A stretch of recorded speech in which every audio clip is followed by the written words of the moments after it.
3 days after we buried my wife, my son brought me to a remote island, saying he wanted to help me heal from the grief. I thought he was caring for me. Little did I know, instead of looking after his father, he was secretly planning a funeral for the very man who brought him into this world. When the boat disappeared into Lake Superior's October mist, he turned to me and said, "This is your final destination, Dad." At 72, abandoned on this remote island with no money, no phone, no food, I should have been preparing to die. But just when I was at my most desperate, a mysterious stranger appeared and changed everything. Before I tell you how this stranger saved my life, drop a comment below. Where are you watching this from, and what time is it there? I want to know how far this story of survival and betrayal is reaching. 3 days after we buried Eleanor, Clayton showed up at my kitchen door with coffee and genuine concern I hadn't seen from him in years. My son had always been busy with his real estate career, but Eleanor's death seemed to have shaken something loose in him. "Dad, you look terrible," he said, settling into Eleanor's chair. He wasn't wrong. I hadn't shaved since the funeral, hadn't eaten properly. The house felt hollow without her voice. "I've been worried about you," Clayton continued, and I believed him. At the funeral, I'd watched him cry real tears, comfort neighbors who'd known Eleanor for decades. Maybe losing his mother had reminded him he still had a father to lose. "You need to get away from here," he said. "All these memories aren't healthy. What would you say to a little trip, just you and me, some father-son time?" The offer surprised me. Between his work and my plumbing business, we rarely spent more than an hour together, outside holidays. Maybe grief had clarified what really mattered. "Isle Royale," he suggested. "Remember how Mom always talked about scattering wildflower seeds there? We could take some of her ashes, have a proper ceremony." It sounded exactly like something Eleanor would have wanted. She'd always loved the idea of that remote island, untouched and wild. Saturday morning, Clayton picked me up in a rental SUV, more talkative than I'd seen him in months. He'd researched the island, spoke enthusiastically about having uninterrupted time to remember Mom together. I brought Eleanor's favorite thermos and a small urn with her ashes. The 2-hour drive to Grand Portage felt hopeful, like we might emerge from grief closer than we'd ever been. Captain Jim Morrison met us at the marina, a weathered man who spoke quietly about loss and healing. His boat cut through Lake Superior's October waters, while I shared stories about Eleanor, about her dreams of wild places where nature ruled supreme. Clayton listened intently, asking questions about their courtship, laughing at stories about her terrible cooking when they were first married. When we reached a secluded cove on Isle Royale's northern shore, Clayton helped me scatter Eleanor's ashes with reverent ceremony. We both wiped away tears as her remains caught the autumn wind, dancing over waters she'd always longed to see. "She would have loved this place," I said, looking out over the pristine wilderness. "Yeah, she would have," Clayton agreed. Then he glanced around the isolated cove. "This is your final destination, Dad." The words seemed oddly formal, like something from a travel brochure. "Clayton, what do you mean?" I asked, forcing a laugh. "That doesn't sound very cheerful." "Sorry, just meant this is where we'll say goodbye to Mom properly," he said quickly. "Hey, let me grab that backpack from the boat. I packed some supplies for you. Blanket snacks, water bottles.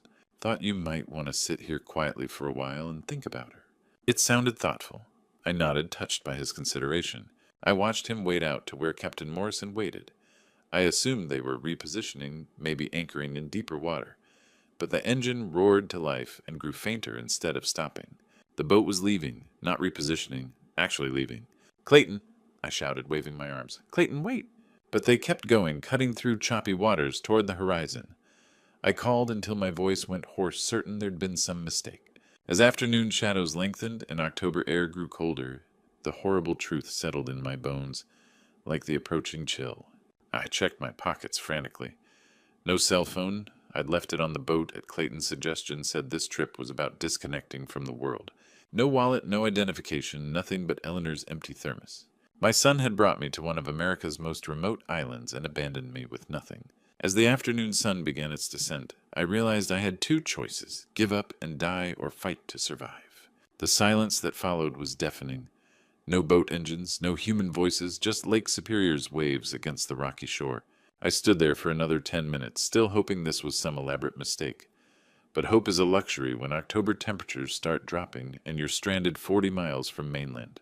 I'd built Brennan Plumbing and Heating from nothing over 30 years. You don't succeed in that business without learning to solve problems with whatever tools you have. Right now, my tools were limited, but my brain still worked fine. First priority, shelter. The October wind cut through my funeral suit like tissue paper.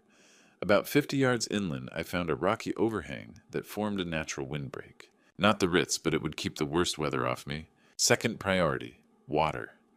Following the sound of trickling, I discovered a small freshwater stream, 200 yards from my shelter. The water ran clear and cold, probably fed by underground springs. I cupped my hands and drank deeply, grateful that at least one thing was going right. Third priority, fire. The temperature would drop into the 40s tonight, maybe lower. Hypothermia kills faster than starvation, and I wasn't planning to become a statistic. I spent 2 hours gathering firewood, focusing on dry branches and birch bark that would catch easily. My hands, soft from years of office work, were already getting scraped and raw. But I'd grown up poor in northern Minnesota, back when splitting wood and starting fires weren't camping skills, but necessities for survival. The real challenge was making tools. 30 years of fixing pipes had taught me that the right tool makes any job possible. Using sharp stones, I fashioned a crude knife from metal I'd pried off an old washed-up fishing boat. With that, I could strip bark for tinder and sharpen sticks into basic implements. As the sun sank lower, painting Lake Superior, in shades Eleanor would have loved, I got my first fire going.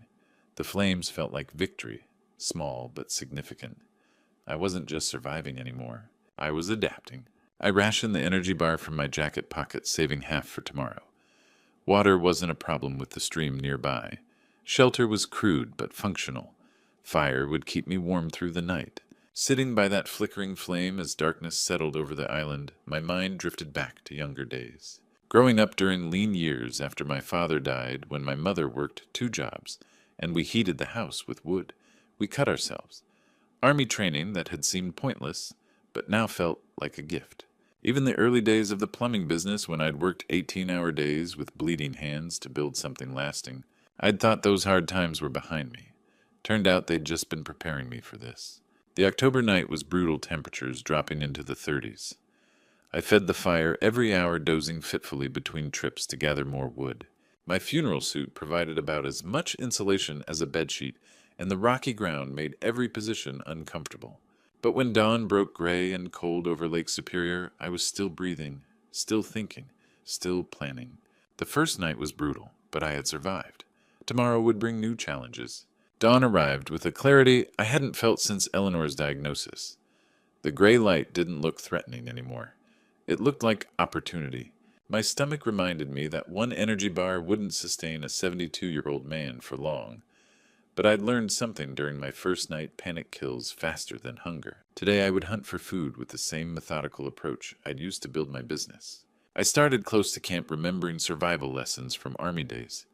Late October meant most berries were past prime, but I found rose hips still clinging to wild bushes. Sour and seedy, but packed with vitamins.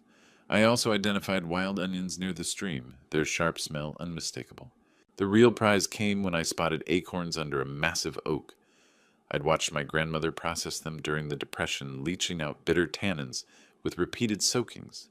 Time-consuming, but they'd provide real calories. My fire-making had improved overnight.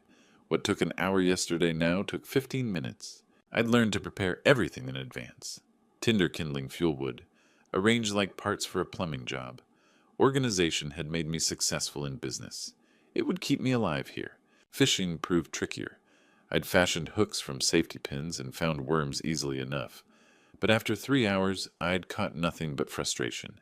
That's when I remembered my uncle building fish traps during family cabin trips. Simple technology. Funnel-shaped baskets that let fish swim in but not out. Using flexible branches and my improvised knife, I constructed 2 crude traps and set them in shallow pools, where I'd seen fish darting. The afternoon was spent improving my shelter. Using fallen logs and pine boughs, I created walls that would actually block weather instead of just breaking wind. I remembered how the Ojibwe had built structures in this region angled to deflect wind and shed rain.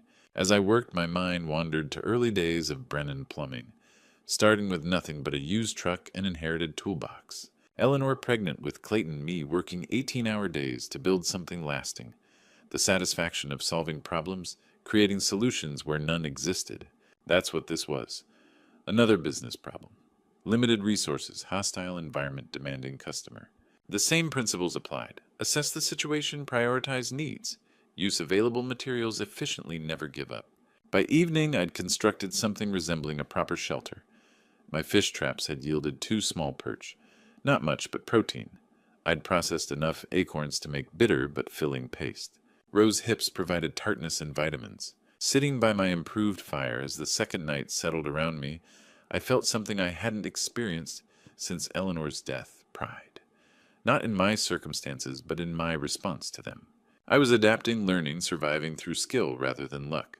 The old Walter Brennan, the one who'd built a successful business from scratch, was still in there. Clayton had tried to bury him on this island, but he was clawing his way back to the surface. My body was already hardening to the work hands, developing calluses I remembered from younger days. I fed the fire and settled in for what I knew would be a warmer, more comfortable night. As darkness fell on my second night, I heard something that changed everything. Footsteps, heavy and deliberate, crunching through fallen leaves 30 yards from my shelter, too rhythmic to be an animal. Someone else was on this supposedly deserted island. I grabbed my makeshift knife and crept toward the sound. Isle Royale was supposed to be empty this time of year.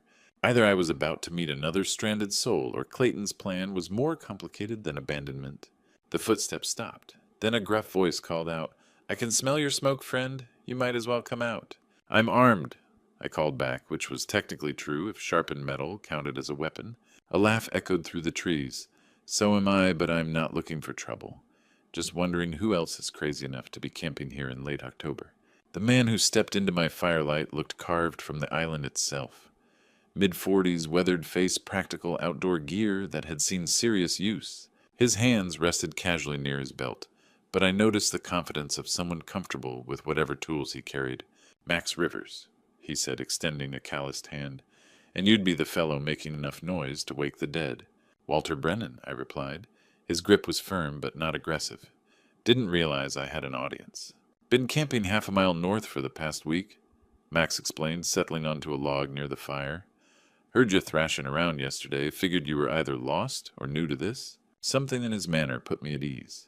Maybe it was how he'd announced himself instead of sneaking up, or how he asked permission with his eyes before sitting.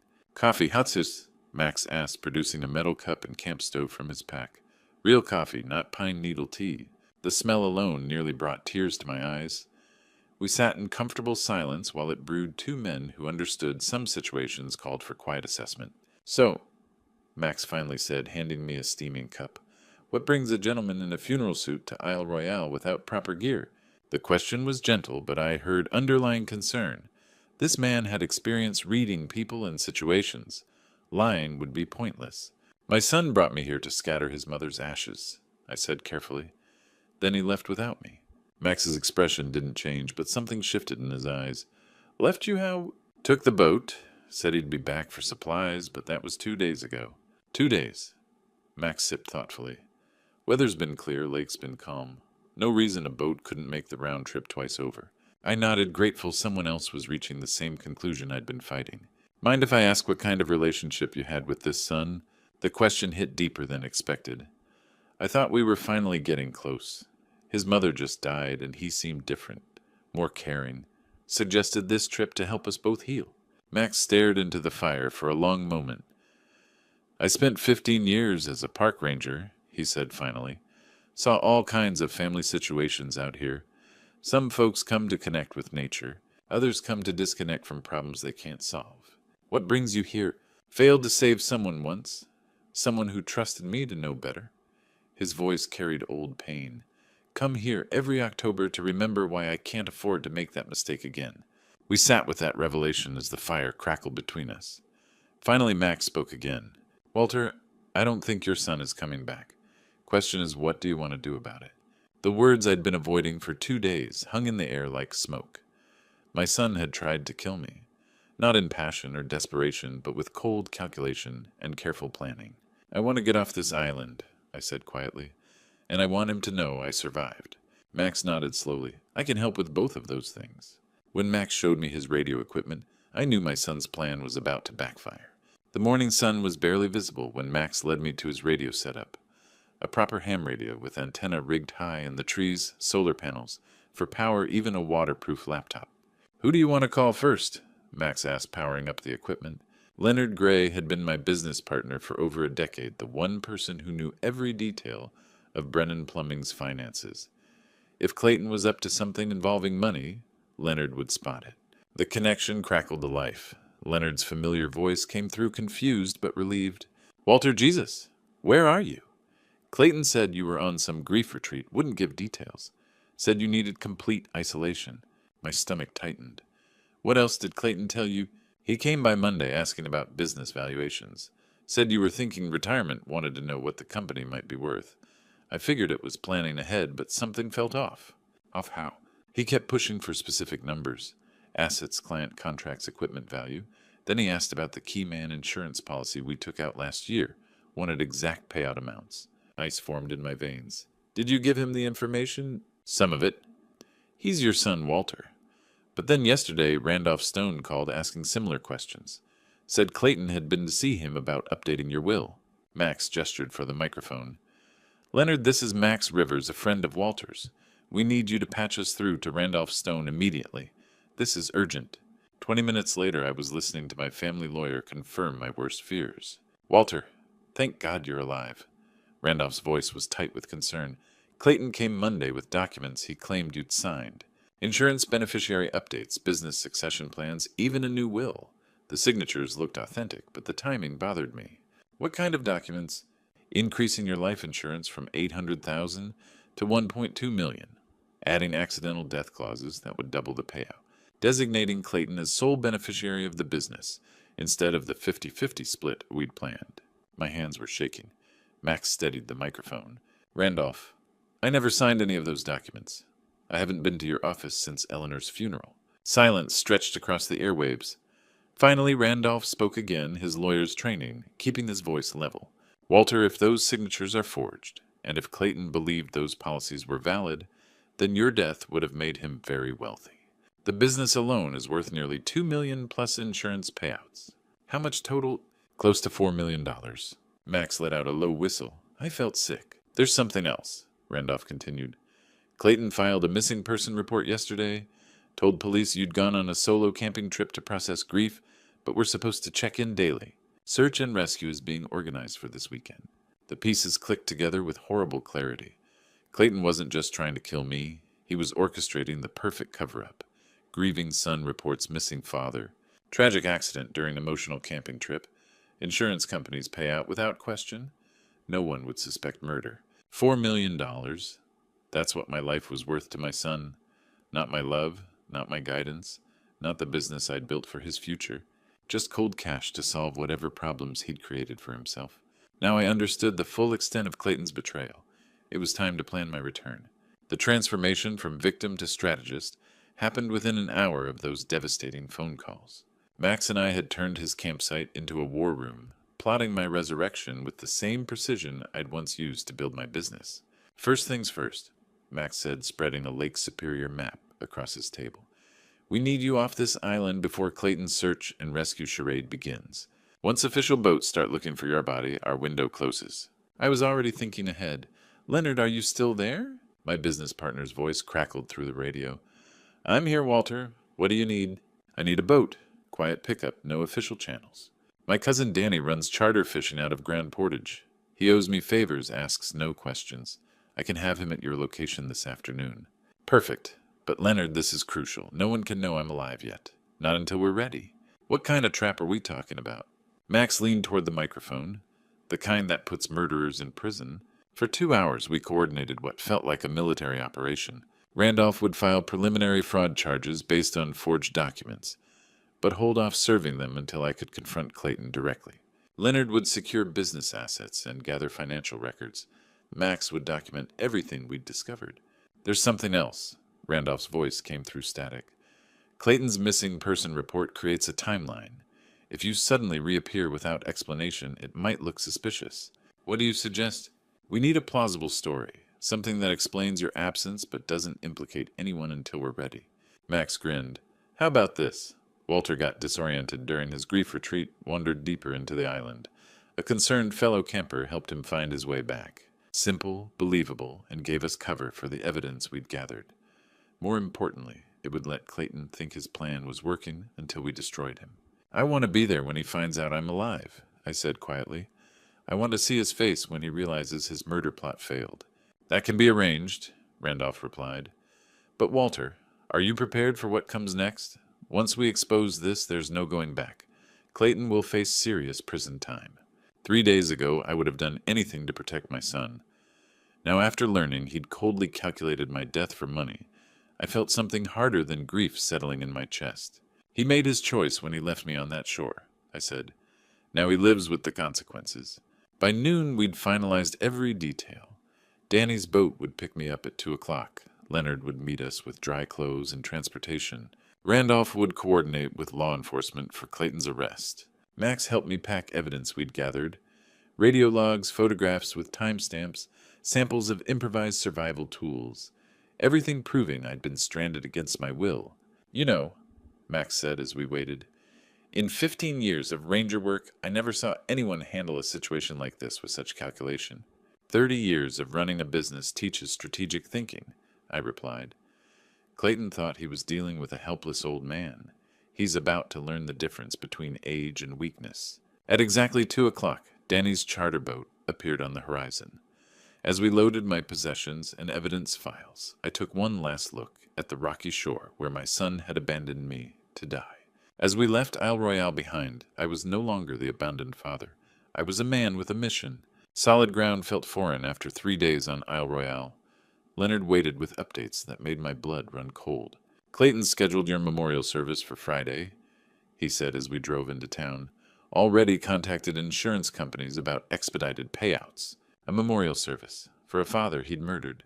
Randolph's law office had become our headquarters documents, covering every surface, and Clayton's timeline hung like a murder board. Here's what happened after he left you, Randolph began. Wednesday, missing person report. Thursday, shopping for real estate agents. This morning, 3 meetings with potential business buyers. He told them you'd been considering retirement, Leonard added. Said your death simply accelerated the timeline. I studied the timeline, seeing my son's calculated moves. Every step planned, every angle covered, except one.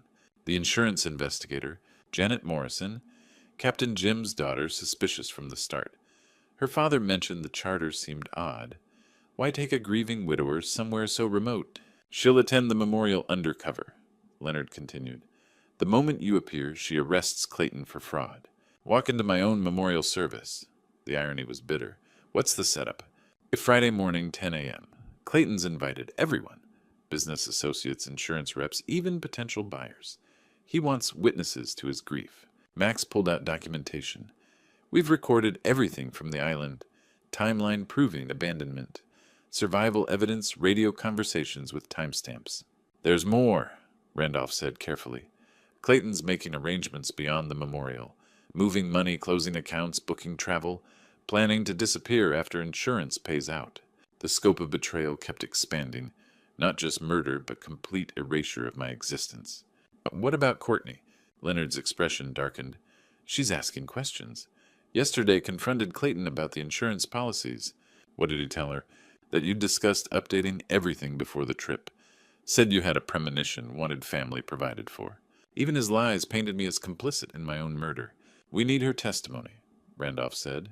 If she admits Clayton seemed unusually confident about your death, it strengthens our case. I'll talk to her tonight. She deserves to know what kind of man she married. As evening approached, we finalized details. Janet Morrison would position herself at the funeral home entrance. Leonard would secure the business. Max would provide backup documentation. Are you ready? Randolph asked. Once you walk through those doors tomorrow, there's no going back. I thought about Eleanor, about the business I'd built, about the son who'd traded his father's life for money. The grief had hardened into something more useful. He made his choice on that island. Tomorrow he faces consequences. That night alone in my hotel room, I practiced what I'd say when Clayton realized his perfect murder had failed, that his victim had returned from the dead to destroy him. Clayton thought he was mourning his father. He had no idea he was about to face his worst nightmare. The morning sun cast shadows across Millfield's funeral home as I approached the building where my son was burying me. Cars filled the lot, insurance reps, business associates, potential buyers, all gathered to witness Clayton's grief and validate his inheritance. Through the window, I saw him at the podium, dabbing his eyes as he spoke about his beloved father. The performance was flawless. Janet Morrison stood near the entrance in black. She nodded slightly. Everything was in position. I straightened my tie and pushed open the heavy doors. The silence was deafening. Conversations stopped, mid-sentence. Every head turned toward the impossible sight of a dead man walking. Clayton's voice faltered. As I was saying, my father was... The words died as he looked up and saw me very much alive and very angry. His face went through confusion, disbelief, then dawning horror, as he realized what my presence meant. "Hello, son," I said, my voice carrying through the stunned silence. "Sorry I'm late to my own funeral." Murmurs rippled through the crowd. I walked slowly down the aisle past flower arrangements Clayton had ordered with my money, past the enlarged photo he'd chosen to remember me by. "Dad," Clayton's voice cracked, "but the island, the boat, left me there to die. You mean—" I stopped before the podium. "Yes, Clayton, you did." The crowd buzzed, putting pieces together. Leonard stepped forward from the back. "Ladies and gentlemen," he announced, "I'm Leonard Gray, Walter's business partner. You're witnessing the exposure of attempted murder and insurance fraud." Clayton tried to rally. "Dad, you're confused, traumatized. You've been missing for days. We need to get you to a hospital."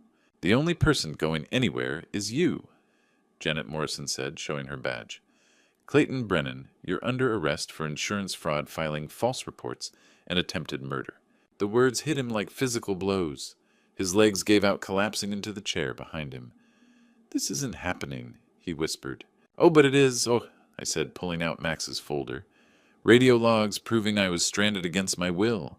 Witness testimony from Captain Jim about your suspicious behavior.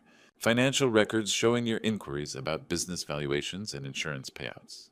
I spread documents across the podium. "And most damning forged signatures on insurance documents you thought would make you rich." Clayton's composure shattered. "You don't understand," he screamed, jumping up. I needed that money. The gambling debts failed, investments, Courtney threatening to leave. I had no choice." "You had every choice," I replied coldly. "You chose to forge documents. You chose to lie to lawyers and insurance companies. And you chose to abandon your father on a remote island, hoping I'd die so you could collect $4 million. Janet Morrison stepped forward with handcuffs. "You have the right to remain silent." Clayton looked at me one last time, his eyes filled with something that might have been regret or just self-pity. "I'm sorry, Dad. I'm so sorry." "Sorry you got caught," I said. "Not sorry you tried to kill me." As they led my son away in handcuffs, I realized this was just the beginning of his consequences. 6 months later, I stood in the expanded office of Brennan Plumbing and Heating, watching Pete Murphy train 2 new apprentices. The business had not only survived Clayton's betrayal, but thrived in ways I'd never imagined. The publicity from the case had brought unexpected benefits. The plumber who survived became something of a local legend, and customers flocked to support the man who'd outsmarted his own son's murder plot. We'd hired 4 new employees and expanded into 3 neighboring counties. "Walter, you've got a visitor," Pete called from the front desk. Max Rivers walked in, looking more at home in civilization than I'd expected. He'd taken a job with the State Park Service, but we met for coffee every Thursday morning, 2 survivors who understood each other's scars. "How's the island treating you?"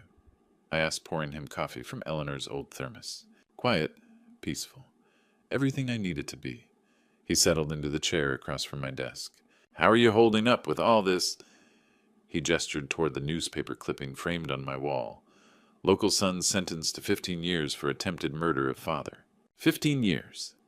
The judge had called Clayton's crime particularly heinous, due to the calculated nature of the betrayal.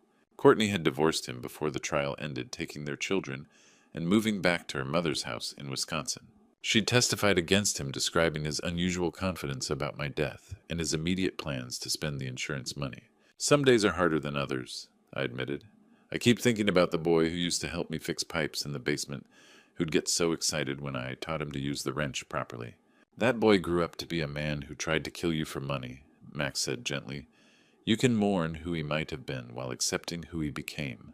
It was wisdom I'd learned to live with. The grief for my son was real, but so was the recognition that the person who'd abandoned me on Isle Royale was a stranger wearing my child's face. "Any word from him?" Max asked. One letter, 3 months ago. I pulled it from my desk drawer, still unopened. I'm not ready to hear his excuses yet. Maybe I never will be. The afternoon sun slanted through the office windows, reminding me of that October day when everything changed. But instead of the desperate man who'd been left to die, I saw someone stronger looking back from the glass reflection. The betrayal had stripped away illusions I'd carried for decades. The belief that blood always meant loyalty. The assumption that providing for family guaranteed their love. The dangerous comfort of thinking I knew the people closest to me. You know what I learned out there? I said to Max. It wasn't just survival skills. It was that the person you become in crisis is who you really are underneath everything else. And who are you, Walter Brennan? I considered the question. Someone who doesn't give up? Someone who fights back when cornered? Someone who understands that forgiveness and justice aren't the same thing? The business phone rang, another customer needing help with a problem they couldn't solve themselves. Pete handled it with the competence I'd taught him, the same way I'd once taught Clayton, before he decided my life was worth less than his debts. I should let you get back to work, Max said, standing. Thursday morning, I asked. Wouldn't miss it. After he left, I sat alone in the office that had become my sanctuary. The walls held photos of successful jobs, grateful customers, and employees who'd grown under my guidance. A life rebuilt from the ashes of betrayal. That evening I visited Eleanor's grave, as I did every week. The headstone bore fresh flowers and a simple inscription, beloved wife and mother. I'd considered adding grandmother, but Clayton's children would grow up without knowing their grandfather existed. Some bridges once burned can never be rebuilt. I survived, sweetheart, I whispered to the gathering dusk, and I made sure he paid for what he did. The wind through the cemetery trees sounded almost like approval. So remember this: when someone tries to write your ending, pick up the pen yourself. Looking back at my story, I realized God works in mysterious ways. What Clayton meant for evil, the Lord turned into strength I never knew I possessed. Sometimes we must walk through the valley of betrayal to discover who we truly are. My advice: don't be like me. Don't wait until crisis strikes to truly know the people in your life. Watch for the warning signs I ignored. Trust, but verify. Love your family, but don't be blind to their capacity for darkness. The hardest lesson I learned is that blood doesn't guarantee loyalty, and providing for someone doesn't ensure their love. But here's what I want you to remember from this true story. When life abandons you on your own Isle Royale, you have two choices: surrender or survive. God gave us strength for a reason. Use it. I've shared my true story not for pity, but as a warning. These grandpa stories might seem unbelievable, but they happen more often than you'd think. Elderly parents betrayed by children who see inheritance before love. It's a harsh reality in our world. But like all grandpa stories worth telling, mine has a lesson. Resilience lives within us all. When someone tries to write your ending, remember that God gave you the pen. Your story isn't over until you say it is. If this true story moved you, please hit that subscribe button and share it with someone who needs to hear it. Comment below: have you ever experienced betrayal from someone you trusted? What grandpa stories does your family tell? Your engagement helps us reach others who need these lessons. Remember, you're stronger than you know, and your story matters.